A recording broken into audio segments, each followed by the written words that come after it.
Hello, I'm Daniela. In today's video, I'm going to show you a peek into my mini collage journal, as well as a video of making a mini collage.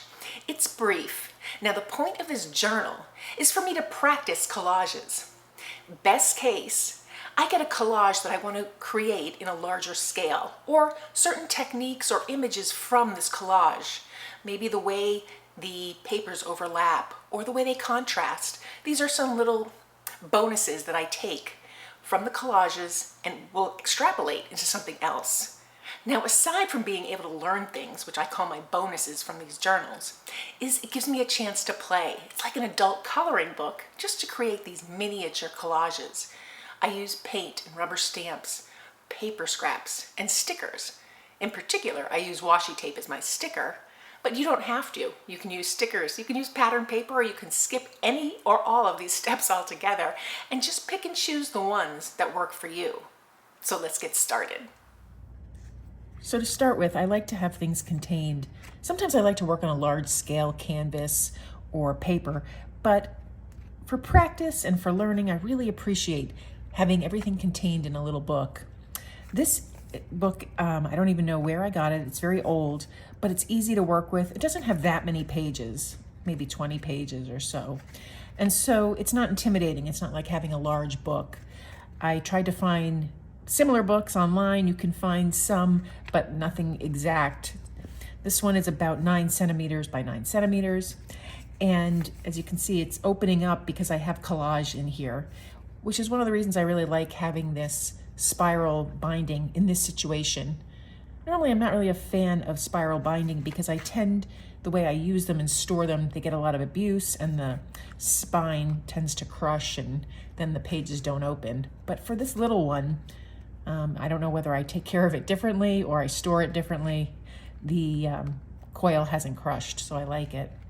So I start by creating my collages, and I always start in the back. And this way I can just tuck them over and work on the next one. In the end of the video, I'll show you a little more in depth, a little view inside all of the collages. But I use the same format and the same supplies to create them. So it's about a 5-step abstract collage. And I went with a lot of muted colors, and then I just used some colors of fabric or the washi stickers to make it pop. And I'll show you all the different variations I have. But I wanted to show you and take you through the process of creating it using supplies you may already have or variations on those supplies you already have. So to get started, here's a collage I made, and I did a short showing the entire process in 60 seconds. But I have only a few pages left, so I'll take you through the process of how I create them. Start with one page here, and I'll pull this to the side, just go over the supplies that I use. So I just have a little piece of scrap paper here, and I'm going to start with acrylic paint. This is just cheap acrylic paint. It's very watery. You can use any acrylic paint you have. I happen to like these colors. They're very neutral, gray and vanilla. So I just add a little dollop to my scrap paper, and then I'm just using this little spatula tool, silicone. It's easy to clean. You can use a brush, you can use your finger. I'm just taking a little bit of the paint. Sometimes I mix it together, and I just want a light amount on my tool, and then I'm just going to put it down. I just don't want the blank paper. And I kind of envision a little bit of a square, maybe 1/2 inch from the edges, and then I just either fill it in or just add some texture. Not looking for anything dramatic, just breaking up that background. And I do it intuitively, meaning I just do what I want. Just add a little bit of texture here. And I might cover this up with my collage, and I might not.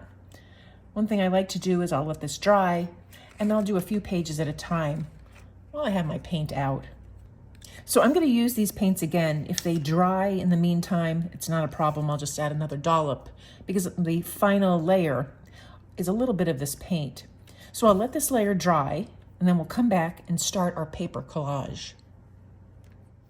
So I have a bunch of torn paper here, and this is how I create the collage. I like to divide it, in particular in this case for the theme of this book, with my neutrals, my kind of earth tones, and then my bright colors. I can use all of them or just a few of them. And it's just intuitive. I just put down what I like. Before I attach it, I plan it out. And I always like to start with my neutrals. I have a bunch of scrap paper here, just some bits and ends, little pieces that I've saved because I've liked them or I've liked the shape. And then I'll just take it and I'll see what shape inspires me. By limiting it, instead of bringing all my papers out, I can actually choose from what's here, and that's really helpful. Nothing in collage has to go in the set direction. This would be for only the top, or maybe this would, but that's the beauty of this. I can just decide what I like from here. And again, I am, for this book, sticking with envisioning that my composition is in a somewhat square shape. I can vary that as much as I like. This is just an old little label. And I like using the edges, these straight edges, to make the boundaries. Again, just something you play around with. You don't need to have straight edges either. There's kind of some beauty in a little variation. Put that like that. Now I'm just playing around. Again, I like to start with my neutrals because I get a kind of a feel for it. And then I can add some pop of color or go back and change it as I like. I really like having different aspects here, like this little opening. Maybe I'll do one more little bit of color. Because I'm going to have additional layers, I don't want to cover everything up completely. But if you're in the mood to do that, go right ahead. I think I'll veer away from the red this time. Just do something with this yellow. So I kind of like that composition. Remove this. And now I know I want to adhere it in this formation. So I'll kind of just try and remove the top layers, keeping them kind of in the formation. It might vary and I might change it up a little. Taking a little bit of this Mod Podge. It's matte. You can use matte medium.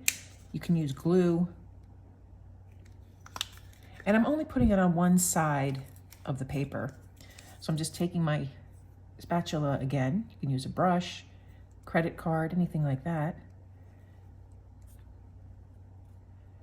Making sure I adhere it all the way to the piece of the back. And now I'll just place everything down one by one and burnish them in place. I'm not going over it with the top coat. So I want to make sure that I have the bottom nicely adhered. You can even take another credit card or a tool, press it down, get rid of any air bubbles. So now I'll speed this along and you can watch me adhering all the layers down. When I create my collage, I like to overlap my pieces, continually work on that. That's kind of interesting. A little different from the original plan. So now I'll let this dry before I start adding my next layers. So now that this layer is dry, I get to look and see what I want to add to it or change it up. I can come back in and add some more layers, but I'm quite happy with the torn paper layer. Next stage is to use some stickers, and I love to use washi tape. The trouble I find with washi tape is that the adhesive they use doesn't stick for very long. So I just go back in with my Mod Podge and add a layer of that. These two washi tapes are kind of like postage stamps. This one actually has the little postage stamp edge, and this one is just something you tear, which I love that result. Sometimes I tear the postage stamp edge, and this is very much a neutral, and I think I'll use that today. So I'll just tear a little piece, and I think I want to add something to the lower part here. So I'll tear my edges so there are no straight edges. Right around this little postage stamp. Put a little Mod Podge down on my palette.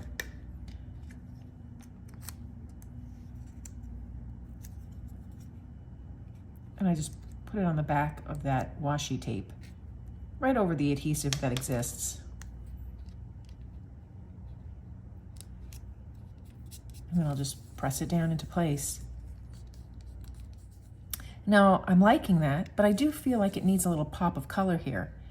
I can come back in with this little label, but that's not really much color. So I think I'll take a little bit of this washi. I just love that color. Tear it up. Maybe just put it kind of down there like that, even with that little edge. So I'll take a little more Mod Podge adhesive and place it down.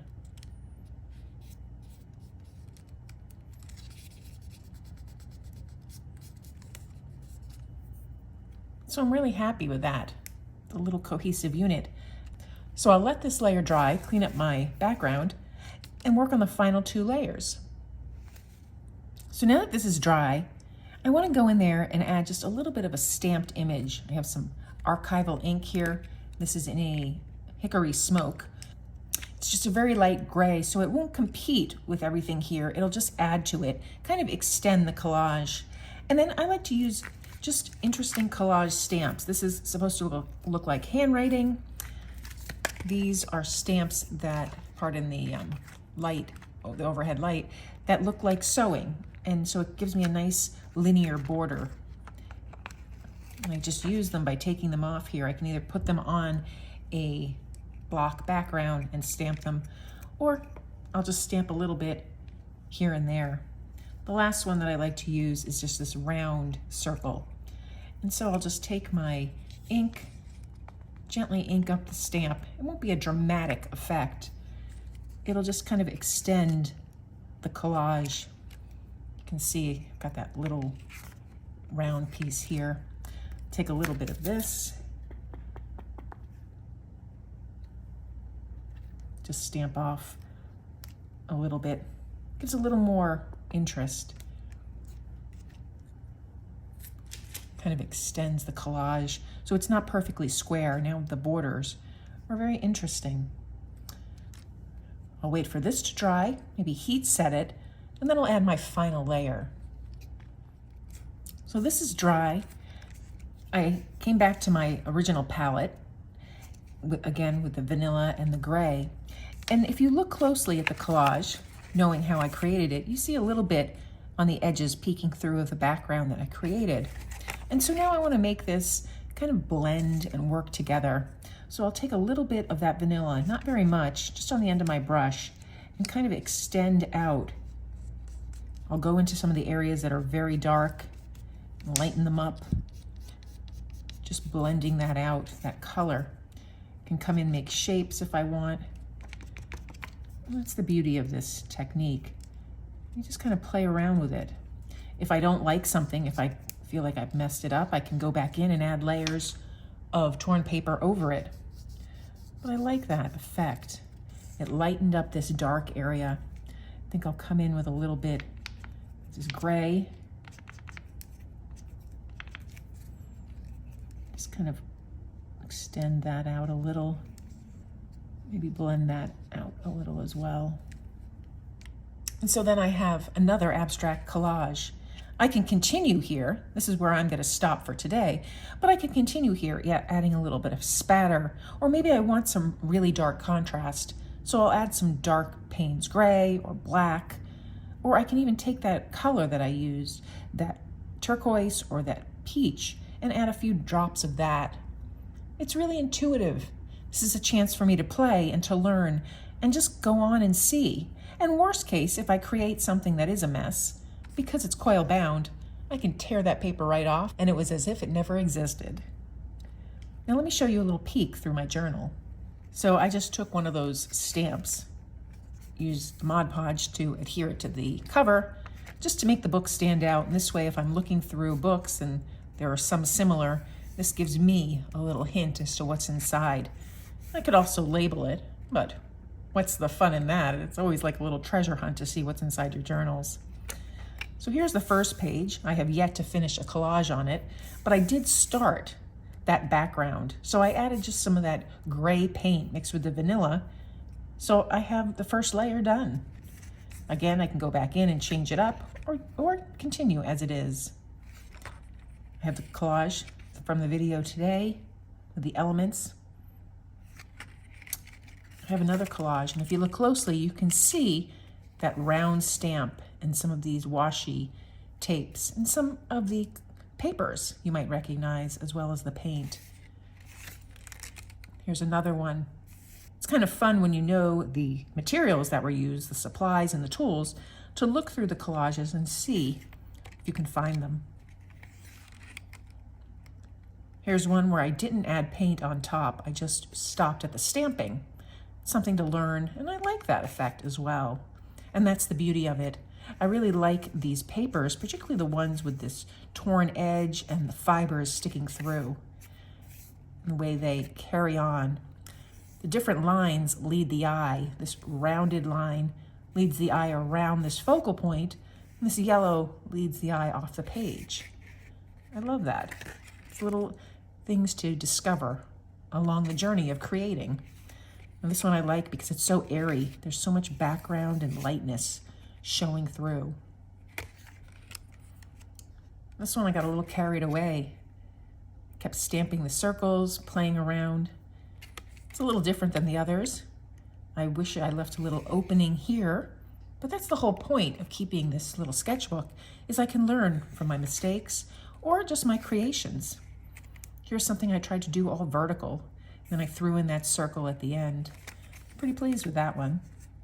It's a fun technique. I think I'm going to explore this one a little more. Here I have a lot of round elements to the piece. The roundness was on this washi tape. I stamped here. I tore that round edge. I like repeating that. I created these from back to front. So here's where I started with the vertical image. You saw how I played around with the vertical image again in this piece. So this transformed into this. And that's the beauty of it. I prefer this one better. I like that openness. But I have something to start with, like a springboard for my work. Here I did another collage. I have more of the background showing through and just a few little pops of color. Happy with that one as well. This one I wish I had gone over and added another layer up top here. But that's the beauty of it, is you can be discerning. You can learn from what you've created already. And you can see that little book.